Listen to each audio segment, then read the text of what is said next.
കോഴിക്കോട്ടെ ലഹരി കേസിൽ അധ്യാപികയായ കാവ്യയും ജോലിയിൽ നിന്ന് പിരിച്ചുവിട്ടു. BRCക്ക് കീഴിലെ സ്പെഷ്യൽ എഡ്യൂക്കേറ്ററായിരുന്നു കാവ്യ.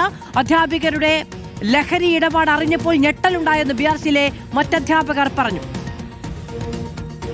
രണ്ടുപേരെയും ടെർമിനേറ്റ്, ഒരാളെ നേരത്തെ 13-ാം തീയതി തന്നെ ഈ സിസ്റ്റത്തിൽ നിന്ന് ടെർമിനേറ്റ് ചെയ്തു. DPCക്ക് നമ്മൾ ആ സ്പോട്ടിൽ പോലീസിൻ്റെ റിപ്പോർട്ട് അടക്കം കൈമാറി അവരെ ടെർമിനേറ്റ് ചെയ്യാനുള്ള നടപടികൾ ഓർഡർ സ്റ്റേറ്റിൽ നിന്ന് ഇപ്പം വരും. ഇങ്ങനെ ആരെങ്കിലും ഈ ഇത്തരത്തിലുള്ള തെറ്റായ രീതിയിൽ മുന്നോട്ട് പോയിട്ടുണ്ടെങ്കിൽ, കീർത്തനയുമായി ബന്ധമുണ്ടെങ്കിൽ അവരുടനെ റിസൈൻ ചെയ്ത് പോവേണ്ടതാണ് എന്ന് സ്റ്റാഫ് മീറ്റിങ്ങിൽ നമ്മൾ സൂചിപ്പിച്ചിട്ടുണ്ട്. ലഹരി ഇടപാടിൽ പേരാമ്പ്ര BRCയിലേക്ക് യൂത്ത് ലീഗും യൂത്ത് കോൺഗ്രസും പ്രതിഷേധം നടത്തുകയാണ്. അഭിജിത്ത് മുഴക്കുന്ന വിവരങ്ങളുമായി ചേരുകയാണ്. അഭിജിത്ത്, ഞെട്ടിക്കുന്ന വിവരങ്ങളാണ് ഈ അധ്യാപകരുടെ ലഹരി ഉപയോഗവുമായി ബന്ധപ്പെട്ട് പുറത്തു വരുന്നത്. നടപടി ഉണ്ടായിരിക്കുന്നു, പിരിച്ചുവിടും എന്നതടക്കമുള്ള വിവരങ്ങളാണ് ഇപ്പോൾ പുറത്തേക്ക് വന്നുകൊണ്ടിരിക്കുന്നത്. ഈ ആവശ്യമാണ് ഉന്നയിക്കപ്പെടുകയും ചെയ്തത്. വലിയ പ്രതിഷേധവും.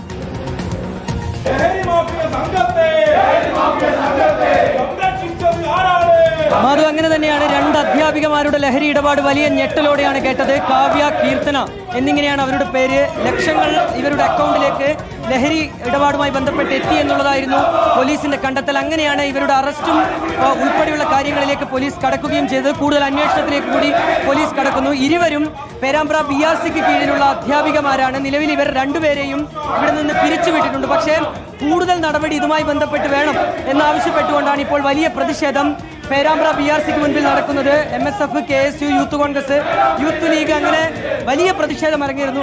എന്താണ് നിങ്ങളുടെ ആവശ്യം? കഴിഞ്ഞ ഒരു മാസം മുമ്പ് ഒരു പ്രതിയെ ഇതുമായി ബന്ധപ്പെട്ട് അറസ്റ്റ് ചെയ്തിരുന്നു.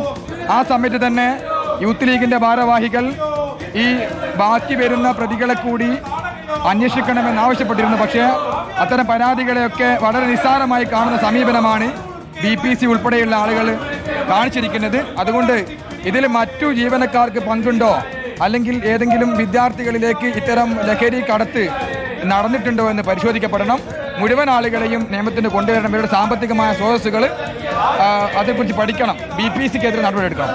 അതുതന്നെയാണ്, BPCക്കെതിരെ നടപടിയെടുക്കണം എന്നുള്ള ഒരു ആവശ്യമാണ് ഇപ്പോൾ ഈ യുവജന പ്രതിഷേധത്തിന്റെ ഭാഗമായൊക്കെ ഉയരുകയും ചെയ്യുന്നത്. കൂടുതൽ പേർ ഇതിന് പുറകിലുണ്ടോ എന്നൊക്കെയുള്ള അന്വേഷണം പോലീസിന്റെ ഭാഗത്ത് നിന്ന് ഊർജിതമായി തുടരുകയും ചെയ്യുന്നുണ്ട്. ഏറ്റവും പ്രധാനപ്പെട്ട കാര്യം എന്നുള്ളത് ഇവർ ഇത്തരം സംഭവങ്ങൾ ഇവർ നടത്തുന്നു, ലഹരി ഇടപാട് നടത്തുന്നു എന്നുള്ള കാര്യം വലിയ ഞെട്ടലുണ്ടാക്കി എന്നുള്ളതാണ് BRCയിലെ മറ്റ് അധ്യാപകർ പറയുന്നത്. സാധാരണ നിലയിൽ ഇവരൊക്കെയായി ഇടപെടുന്ന രണ്ട് അധ്യാപികമാരാണ്.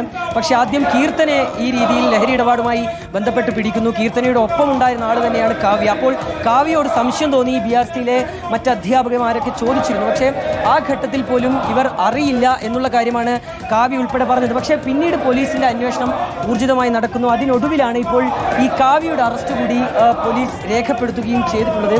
ഇത് കൂടുതൽ അന്വേഷണത്തിലേക്ക് കൂടി കടക്കുന്നു എന്നുള്ളതാണ് ഏറ്റവും പ്രധാനപ്പെട്ട കാര്യം. BRCയിലെ മറ്റ് അധ്യാപകരൊക്കെ തന്നെ ഇവിടെയുണ്ട്. ഈ ഇവരുടെ അറസ്റ്റൊക്കെ ഒരു ഞെട്ടലുണ്ടാക്കി. ഓക്കെ, തീർച്ചയായും അവരുടെ അധ്യാപകരൊക്കെ ഇപ്പോൾ പ്രതികരിച്ചത്. നേരത്തെയും അവരുടെ പ്രതികരണം വന്നിരുന്നു. ആ വിഷയങ്ങളുമായി ബന്ധപ്പെട്ട് അവർക്ക് യാതൊരു അറിവും ഉണ്ടായിരുന്നില്ല. അപ്പോൾ ഇതിലിനിയിപ്പോൾ ഈ വിദ്യാർത്ഥികളൊക്കെ ഉൾപ്പെട്ടിട്ടുണ്ടോ എന്നുള്ളൊരു കാര്യം കൂടി പരിശോധിക്കണം എന്നുള്ളൊരു ആവശ്യമാണ് ഇപ്പോൾ ഇവരുടെ ഭാഗത്തു നിന്നൊക്കെ ഉയരുകയും ചെയ്യുന്നത്. കാരണം സ്കൂൾ അധ്യാപകന്മാർ സൂംബ ഉൾപ്പെടെയുള്ള കാര്യങ്ങളുമായി ബന്ധപ്പെട്ടൊക്കെ സ്കൂളുകളിലേക്കൊക്കെ ഇവർ എത്തുകയും ചെയ്തിട്ടുണ്ട്. അതിനാൽ തന്നെ ആ രീതിയിലുള്ള അന്വേഷണം കൂടി വേണം എന്നുള്ളതാണ്. ടീച്ചറെ, ഇതിപ്പം സ്കൂൾ കുട്ടികളൊക്കെ ഈ രീതിയിൽ അങ്ങനെ ഇവരുടെ വലയിൽപ്പെടാനൊക്കെ ഉള്ളൊരു ഇല്ല, അവര് തുടക്കത്തിലെ പോലീസ് ഇത് കണ്ടെത്തി ഒക്കെ ചെയ്തത് കൊണ്ട് തന്നെ ഭാവിയിൽ ചിലപ്പോൾ ഇത് തുടർന്നില്ലെങ്കിൽ ചിലപ്പം കുട്ടികളെയൊക്കെ ബാധിക്കുമായിരുന്നു. എന്തായാലും സ്റ്റാർട്ടിങ്ങിൽ പോലീസ് ഇത് കണ്ടെത്തി റിമാൻഡ് ചെയ്തത് വളരെ നന്നായി എന്നുള്ളത് അഭിപ്രായമാണ് BRCക്കുള്ളത്.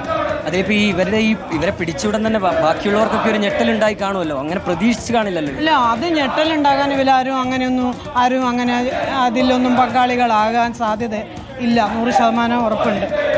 ഏതായാലും നടപടികളിലേക്ക് നടപടി എടുത്തു. രണ്ടുപേരെയും ടെർമിനേറ്റ് ചെയ്തു. കാരണം അവരൊക്കെ കോൺട്രാക്ട് സ്റ്റാഫാണ്, പെർമനന്റ് സ്റ്റാഫുകളല്ല. അതുകൊണ്ട് തന്നെ രണ്ടുപേരെയും ടെർമിനേറ്റ് ചെയ്തു. അങ്ങനെ തന്നെയാണ് രണ്ടുപേരെയും നിലവിൽ ഇപ്പോൾ പിരിച്ചുവിട്ടിട്ടുണ്ട്. ഇവർ BRC കീഴിലെ താൽക്കാലികമായി ജോലി ചെയ്തു വരുന്ന 2 അധ്യാപകരായിരുന്നു. ഈ പേരാമ്പ്ര വടകര മേഖലയിലെ തന്നെ സ്കൂളുകളിലാണ് ഇവർ ജോലിക്കായി എത്തിയിരുന്നത്. അതിൽ കീർത്തനയുടെ കാര്യം നമ്മൾ നേരത്തെ സൂചിപ്പിച്ചതാണ്. സൂംബ യോഗ ക്ലാസ്സുകളിലൊക്കെ ഇവർ എത്തിയിരുന്നു. മാത്രമല്ല കായിക അധ്യാപികയായാണ് കീർത്തന ജോലി ചെയ്തിരുന്നത്. കീർത്തനയെ ചോദ്യം ചെയ്തപ്പോഴാണ് ഈ കാവ്യയുമായി ബന്ധപ്പെട്ട വിവരങ്ങൾ പോലീസ് ലഭിക്കുന്നതും അങ്ങനെ പോലീസ് നടത്തിയ പരിശോധനയിൽ ലക്ഷങ്ങൾ ഈ കാവ്യയുടെയും കീർത്തനയുടെയും അക്കൗണ്ടിലേക്ക് വന്നിട്ടുണ്ട് എന്നുള്ള വിവരം കൂടി പോലീസിന് കണ്ടെത്താനായി കഴിഞ്ഞത്. അതിലേറ്റവും പ്രധാനപ്പെട്ട കാര്യം എന്നുള്ളത് മാധു, ഇതിൽ ഇവരുടെ രീതിയാണ്, ഇവർ ഏത് രീതിയിലാണ് ഈ ലഹരി ഇടപാട് നടത്തുന്നത് എന്നുള്ളതാണ്. ആവശ്യക്കാർ ഇവരുടെ അക്കൗണ്ടുകളിലേക്ക് പണം അയച്ചു നൽകും. കാവ്യയുടെയോ കീർത്തനയുടെയോ അക്കൗണ്ടിലേക്ക് പണം അയച്ചു നൽകും. അതിനുശേഷം എവിടെയാണ് ലഹരി ഉള്ളത് എന്നുള്ള കാര്യം ഇവർ ഈ ആവശ്യക്കാരെ അറിയിക്കും. അങ്ങനെ ഈ ലഹരി ഒളിപ്പിച്ചു വെച്ച സ്ഥലത്തേക്ക് ആവശ്യക്കാരെത്തുന്നു. അവിടെ എത്തി ഈ ലഹരി നൽകുന്നത് മറ്റ് ചിലരാണ്. അതായത് ഈ കാവ്യയോ കീർത്തനയോ അല്ല ഇവർക്ക് ലഹരി നൽകുന്നത് മറ്റൊരു വിഭാഗമാണ്. അങ്ങനെ പല തലങ്ങളിലായി നിന്നുകൊണ്ട് ഒരു ലഹരിക്കടത്തിന്റെ വലിയൊരു ശൃംഖല തന്നെ ഈ മേഖലയിൽ ഉണ്ട്. ഇപ്പോൾ പ്രതിഷേധവും നടക്കുകയാണ്. കാവ്യ കീർത്തന 2 അധ്യാപികമാരുടെ ലഹരി ഉപയോഗവുമായി ബന്ധപ്പെട്ട വാർത്തയാണ്. വലിയ ഞെട്ടിക്കുന്ന തോതിലാണ് ആ വാർത്ത പുറത്തേക്ക് വരികയും ചെയ്തത്. താൽക്കാലിക അധ്യാപകരായതുകൊണ്ട് തന്നെ ടെർമിനേഷൻ നടപടികളിലേക്ക് എളുപ്പത്തിൽ കടക്കാൻ കഴിഞ്ഞു എന്നുള്ളതാണ് അധ്യാപകരടക്കം പറയുന്നത്. ആദ്യഘട്ടത്തിൽ തന്നെ പോലീസ് അറസ്റ്റ് ചെയ്യുകയും റിമാൻഡ് ചെയ്യുകയും ചെയ്തു എന്നുള്ളത് കൊണ്ട് തന്നെ വിദ്യാർത്ഥികൾക്കൊന്നും ഇതുമായി ബന്ധപ്പെട്ട ഇടപാടുകൾ ഉണ്ടായിട്ടുണ്ടാകില്ല, അവരാരും ഈ കെണിയിലേക്ക് വന്നിട്ടുണ്ടാകില്ല എന്ന ആശ്വാസത്തിലാണ് കൂടെ ജോലി ചെയ്യുന്നവർ.